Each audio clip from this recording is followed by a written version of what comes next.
Hello everyone आपण मानक आम चैनल टीके भाव को स्वागत। आज आम नवम श्रेणी भौतिक विज्ञान प्रथम अध्याय आम चतुर्पार्श्व थिबा पदार्थर प्रश्नावली डिस्कशन करिबा। तो देख प्रश्नावली रे कौन सब प्रश्न अच्छी। तो देखो प्रथम प्रश्न अच्छी निम्नोक्त तापमात्रा को सेल्सियस स्केल रे परिणत कर।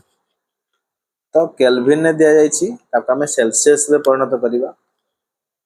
तो केल्विन होची हमर केल्विन होची जो केल्विन स्केलटा होची 273 प्लस डिग्री सेल्सियस। आमे यदि डिग्री सेल्सियस बाहर करिबा ताहले 273 टा हमें केल्विन रु माइनस करिवा को पड़िबो। तो आमे सबु जेतेबेले ताको कन्वर्ट करिबा ताको हमें माइनस करिबा 273। तो प्रथमटा देखि नियंतु 300 अछि 300 रु 273 माइनस करिवो। तो माइनस कले आसिला 7 80 और रहिला 20।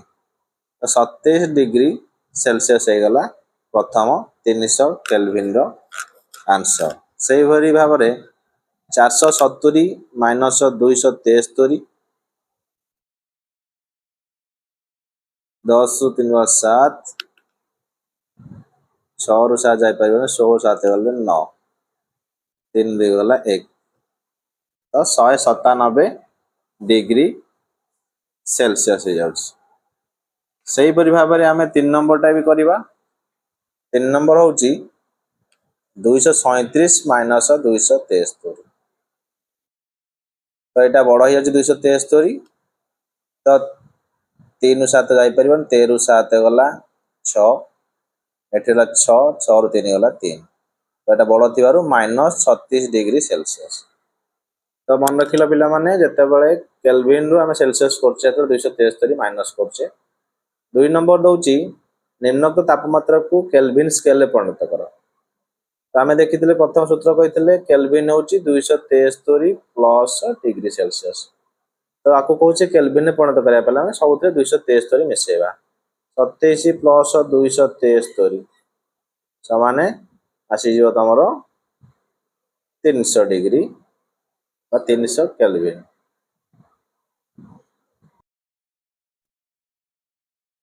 तो नेक्स्ट अच्छी 100 डिग्री सेल्सियस ताको आमे केल्विन ने प्रकाश करिबा। तो आमे दादरे प्लस 273 मिसेबा।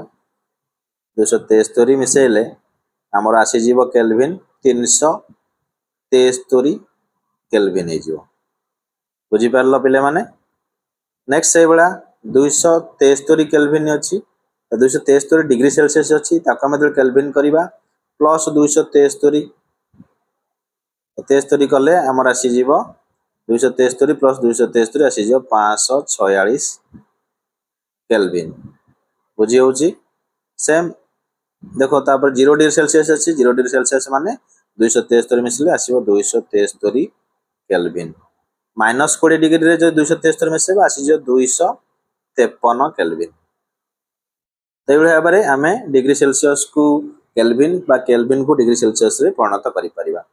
नेक्स्ट अछि हमर कारण दर्शाओ जोटा कि गंध कर्पूर गुली गुडी को किछि दिन परे अदृश्य हो जाए कोन पई आर कारण आमे दर्शाइबा। तापर अछि आमे अत्तर शिशिटारु अनेक दूर रे थाई मध्ये अत्तर बासना आमे अनुभव केमति करि पारु। तो ए भला परीक्षा रे भी हमर कारण दर्शाओ पड़े ताको आमे डिस्कशन करिबा कोन पई ए जिंस गुडा होउछ। तो देखि दियो कारण दर्शाओ रे गंध कर्पूर गुली गुड़िक किछि दिन पर अदृश्य हो जाए। तो कौन पई तो वायुमंडल तापमात्रा रे गंध कर्पूर गुली गुड़िक सीधा सड़क कठिन अवस्था रु गैसीय अवस्था रे परिणत हो जाए। कारण आम जानचे जदि आमे किछि कठिन को आमे अधिक तापमात्रा दबा से फास्ट तरल हबो। कठिन को आमे जते बेले गरम करिबा बा तापमात्रा दबा से तरल हबो ता परे गैस हबो। किंतु गंध कर्पूर गुली गुडी को डायरेक्ट कठिन रु गैस हो जाए कोथरे वायुमंडल तापमात्रा नॉर्मल तापमात्रा जहाँ रहउची सेते बेले से कठिन डायरेक्ट गैस हो जाए। तो से आमर गंध कर्पूर गुली गुड़िक किसी दिन पर अदृश्य धीरे धीरे जो गैस होमर से किसी दिन पर अदृश्य हो। सेकेंड हूँ आम अतर शिशि ठार अनेक दूर में थाई अतर बास्ना आम कमी जापर जो अतर पकई कि अतर शिशि दूर में आम रही भी किसी दूर पर बास्ना हुए कौन पे कारण गैसीय पदार्थ विसरण हार यथेष्ट अधिक। आम जाचे जदि धूपकाठी गोटे कर्णर में आम लगेगा घर किसी समय पर से घर सारा बासिब कारण गैसीय पदार्थ विसरण मान से जो कणिका मान मध्य फांका स्थान बहुत थाए से गति करता सब। तो ये जो गैसीय पदार्थ विसरण हारटा अधिका थाए विसरण प्रक्रिया अतर कणिका गुड़िक द्रुत बेगर सब दिग को व्यापी जाए। तो एवं यह वायु अन्य अणुगुड़िक सहित मिसी जाती से अन्य अणुगुड़ा जो वायु अच्छा सहित मिसी जाती से अतर शिशि ठार अनेक दूर में थिले अतर बास्ना आम अनुभव करें कारण वायुमंडल में कणिका सहित मिसीजे वायुमंडल तो कणिका मान गति कर गैस भी कणिका मान गति करेंगे तो से आम बास्नाटा किसी दूर थिले आम अनुभव करें। नेक्स्ट क्वेश्चन देखा। नेक्स्ट अच्छी निम्नोक्त पदार्थ गुड़िक से अणु मध्य थिबा आकर्षण बलर परिमाण को आधार कर सान रु बड़ क्रम लिखा। तो तांकर जो आकर्षण बल अच्छी अणु मान मध्य तो आम जाचे आकर्षण बल हूँ कठिन अधिका थाए कारण कठिन जिनस आम बहुत परिश्रम कर भांगी पार किंतु तरल तरल अणु मान भितर कठिन अपेक्षा टे कम थाए गैस रे बहुत कम थाए। तो ये भाव आम लिखा सान रु बड़ देती माने फास्ट आम लिखा गैसटा लिखा। तो ऑक्सीजन फास्ट आस ऑक्सीजन तापर जल तापर चीनी चीनीटा कठिन। तो ये भाव आम अणु भितर आकर्षण बल विषय में लिखिपर। तो नेक्स्ट अच्छी जलर भौतिक अवस्था निम्नोक्त तापमात्रा कौन हम। तो 25 डिग्री सेल्सियस रे जल कौन हम नॉर्मल टेम्परेचर रोज नॉर्मल टेम्परेचर जल तार तरल अवस्था रहा। 0 डिग्री सेल्सियस रे 0 डिग्री सेल्सियस कौन हम बरफ हिसाब रहा 0 डिग्री सेल्सियस बरफ हिसाब से रमर जल। 373 डिग्री केल्विन आम कौन कहले जदि केल्विन को डिग्री सेल्सियस करवा कौन कर -273 करवा। तो -273 कले आसला 100 डिग्री सेल्सियस। 100 डिग्री सेल्सियस आम तापमात्रा दबा जल को से कौन हम गैस रे परिणत हो बुझीगला। तरल बरफ गैस बा कठिन गैस देखिन आंसर हूँ जदि आम सान रु बड़ क्रम आकर्षण सजैवा ऑक्सीजन जल चीनी 25 डिग्री रे तरल अवस्था रहिबो 0 डिग्री सेल्सियस रे कठिन अवस्था रहिबो 373 डिग्री रे जल गैस अवस्था रहिबो। तो नेक्स्ट क्वेश्चन है आमर जो वाक्य गुड़िक दिखाई आम बुझाइबा दुईटा लेखे कारण लिखा। साधारण तापमात्रा जल जल तरल अवस्था रुहे कहुँ तो कहीं रुहे कहीं आम जाचे देख गोटे कारण हूँ जलर स्फुटनांक 100 डिग्री सेल्सियस और घनांक 0 डिग्री सेल्सियस। स्फुटनांक मान कौन आम जो जल को तापमात्रा प्रदान करवा जो तापमात्रा से गैस को परिणत हम बाष्प परिणत हम से स्फुटनांक कहले। घनांक जो थे से बरफ रे परिणत हो जो डिग्री जो तापमात्रा बरफ रे परिणत हो जल ताको घनांक कहूँ 100 डिग्री सेल्सियस ये हूँ 0 डिग्री सेल्सियस। किंतु साधारण तापमात्रा कौन हुए आमर जलर स्फुटनांक ठारू कम 100 रु कम थाए घनांक रु अधिका थाए मैंने मझे थाए 100 रु 0 रु 100 भितर थाए से साधारण तापमात्रा जल तरल अवस्था थाए कारण ये रहा गैस ये रहा कठिन तो भितर रमर तरल हिसाब से रही है सब यहाँ दुईटा कारण। नेक्स्ट अच्छी एक लुहा आलमारी साधारण तापमात्रा कठिन रुहे कौन लुहार गलनांक आ स्फुटनांक साधारण तापमात्रा यथेष्ट अधिक कारण गोटे लुहा को आम तरलेबा तो केते तापमात्रा दरकार बहुत तापमात्रा दरकार तो से नॉर्मल तापमात्रा अधिका थाए बहुत अधिका थाए तेणु साधारण तापमात्रा लुहा आलमारी कठिन हिसाब रही है। बहुत तापमात्रा दरकार सीना से तरल हम बहुत तापमात्रा कहीं नॉर्मल तापमात्रा तो से तापमात्रा से पाइब ना।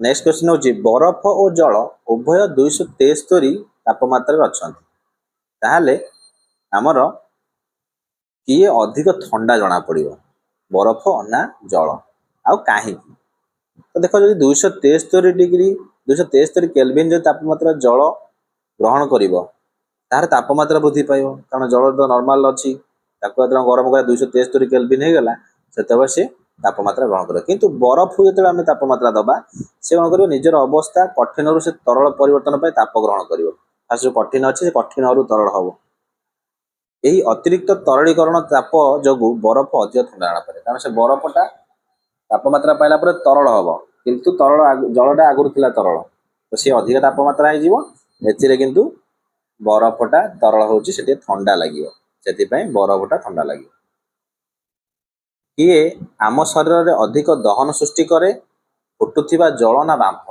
जदि गरम पानी आम हाथ में पड़ो से अधिक दहन सृष्टि कर ना बांफटा अधिक दहन सृष्टि कर देखा तो बांफ फुटुवा बेले जल अपेक्षा आम शरीर में अधिक दहन सृष्टि कर कारण जो देखिए भात जो रोषे कर माने गोड़टा काढ़ला से बांफ यदि हाथ में पड़ से बेसी दहन सृष्टि करे कहीं कारण 273 तापमात्रा आमर 273 तापमात्रा बांफर गुप्त ताप हेतु तार अधिक परिमाण ताप थाए कारण आम जो जलटा बाष्प हो माने केते डिग्री सेल्सियस 100 डिग्री सेल्सियस पाई से तो से जो डिग्री सेल्सियस पाई तापमात्रा जाते से कौन हो अधिक ताप थाए तो जिते बड़े आम शरीर संस्पर्श आसे तो अधिक ताप प्रदान करे कारण जलटा गरम हो माने बाष्प होनी माने 100 डिग्री सेल्सियस को सी जाइनि कम अच्छी तो सी आम हाथ में अधिक दहन सृष्टि करना कि बाष्पटा अलरेडी अधिक तापमात्रा पाई से गैस रे परिणत हो सारी